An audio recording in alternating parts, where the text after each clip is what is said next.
What's up, YouTubers? This is the Spyderco Tough, designed by Ed Shemp. I've already reviewed this knife. This is probably one of my top 5 models ever from Spyderco, but that's not what this particular video is going to be about. This video is going to be about my top 6 models, and by top 6 models, basically I wanted to fit into a category where they're models that you can get. I don't want discontinued ones necessarily. I don't want one-offs. I don't want the grails like the Slish Buoy or Swish Buoy. So you know what? We're going to just jump right into the 6 models that I have as the best Spyderco knives in my opinion. It's just my opinion. Your mileage may vary. In no particular order necessarily. I will say my number 1 knife of all time from Spyderco is in a particular order. That's going to be the 6th one. Why didn't I make it a top 5 list? Because everybody else does top 5 lists. So I'm doing a top 6. So what would that be? Like a 6 like that. No, it's because I wanted my 5 favorite, but then like the one, you could have maybe just arranged it in verse order and said this is my honorable mention. But let's just get them started off right away. This is the Spyderco Endela from Delica and Endura. This kind of splits the size difference between the two.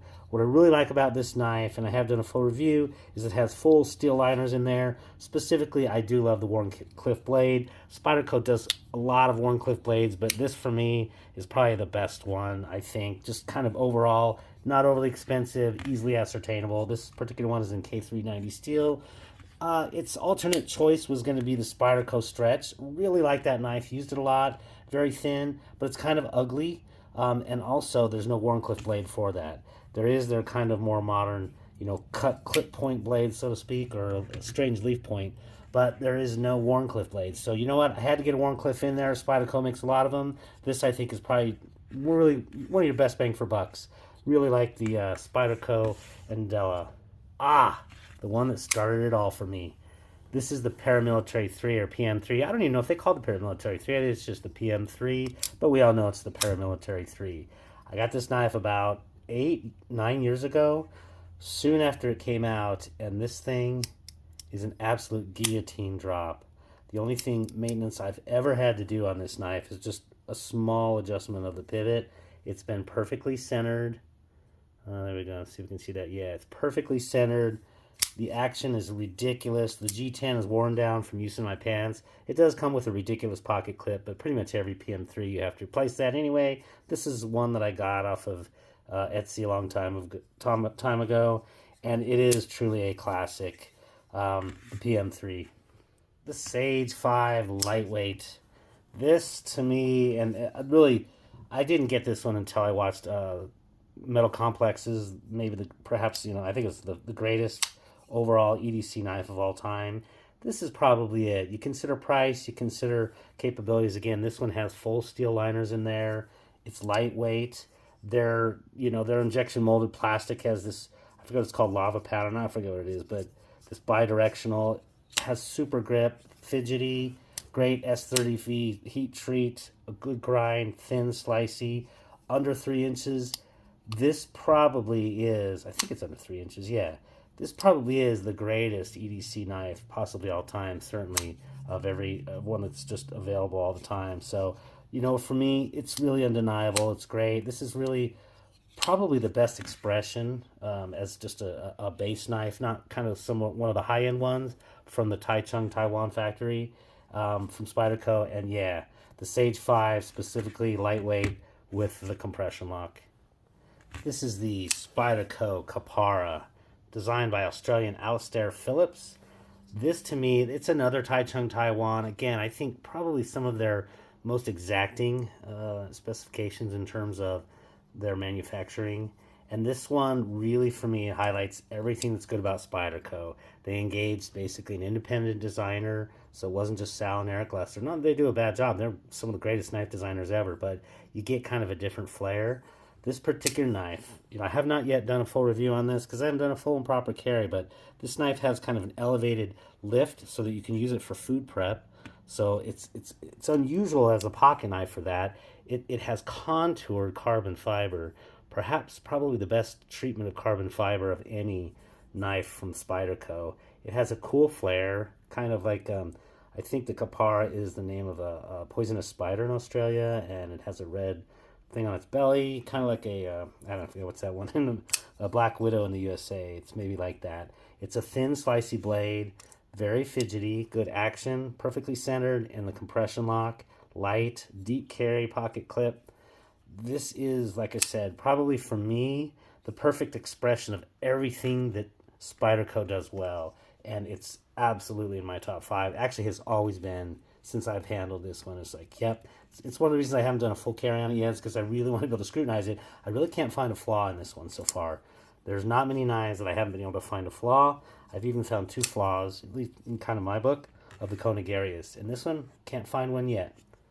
And next on my list, probably maybe the most controversial, is I picked the Manix 2 XL, primarily just because it just fits my medium-large hands better. Everything about it over the regular Manix 2. Let me go ahead and put them side by side. The Manix 2 is really popular, and I like it a lot, but I just do like the extra blade, on this one. I think it's definitely a stronger, more robust, thicker, and the handle for me is great. Everything I just kind of like about it, and so that's why the Manix 2 loses out. And I guess why this is controversial is because it's one of my other favorite blades, but it's just not in my top 5 or 6. Is the Spyderco Shaman, just a little bit thicker blade. It doesn't slice as well. They seem to be you can kind of literally see it. It's just the slightest bit thicker, but I feel no less. This is an M4, by the way. I feel no less strength in this particular model versus the S30V. Yep, this one does have the contoured handles.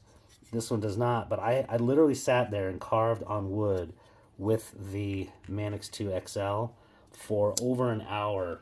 No gloves or anything, and I had no problems. This knife just absolutely just carved for an hour, just going between the two, in the pull cut position. Everything about the Manix 2 XL. I guess the one big complaint is the pocket hogginess of it. But let's go ahead and put it side by side. It's as far as tallness, it's definitely taller than the Shaman. But in terms of the regular Manix 2, not a whole lot taller. It's literally like 2 millimeters taller. It does have that probably 3/4 inch longer in the pocket, but they're both pocket hogs. And really, for me, I really just like this one better. So the Manix 2 XL. Okay, Mitch, you hit us with, we know what your last one is, and yes, you do. I'm not gonna ballyhoo around it. It's the PM2 Paramilitary 2. This knife has that extra length of handle. It's just a little bit bigger. I mean, I guess the only argument against this one versus the PM3 in terms of the best ever of Microsoft's, there I go again with my Microsoft software, with Spyderco, is that this slightly longer blade of 3.5 inches is going to be illegal in some districts, whereas the 3-inch one of the PM3 is going to basically be legal most any place that allows locking blades. Most any place. But there's your standard one. As an expression goes, the PM2 is very functional. You can have this one with the wave. That's the Blade Ops specific one. You can have the Cutlery Shop, which they have the Warncliffe, and it is a good Warncliffe. I still think the one on the Endela is a little bit better overall than this one. This would be absolutely satisfactory, but for me, the very best is of all of them is their Tonto blade. This is through Blade HQ at present. I hope someday they kind of open this up and sell more, just because to me this is still probably the best Tonto blade made. I beat the heck out of my other one. I went ahead and traded it with Paul, one of my viewers, for some tools, and love the tool. I've had to use the heck out of it, but this, just everything about the Tonto blade here. The hollow grind here slices nice. The blade up front is not too sharp. It has a little bit of a roundness to it, so it's not super straight, which is great for peeling that stuff off of your windshield. Those stickers that you have on the inside, like toll tags and things. It has everything else that the other PM2 has. It's a little bit thicker. You can take a look at the thickness at the end. It's not going to slice quite as well, but that hologram really helps you out. You have the sweds to make up for that when you are cutting through stuff, if you can use it for cardboard. But it's a super tough tip too. And it's got the compression lock, everything that we love about the PM2. So for me, it's unquestionable. The Tonto blade of the PM2 is my favorite. And again, this is a 30, I have 36 unique models of Spydercos. Like I said, I think I probably handled 50 or 70 or just from other people and other knife nuts and stuff. But this is it. And this, honestly, if I could only have one knife ever, this is probably certainly in the top three list of the one folding knife that I could ever have. It would be the PM2 Tonto. What's up, YouTubers? This is the Spyderco Tough. Probably one of my three favorite Spyderco knives ever that I've handled. I've probably handled maybe 50 or 70-ish different models, but this is not what this particular video is about. Yeah, blah blah.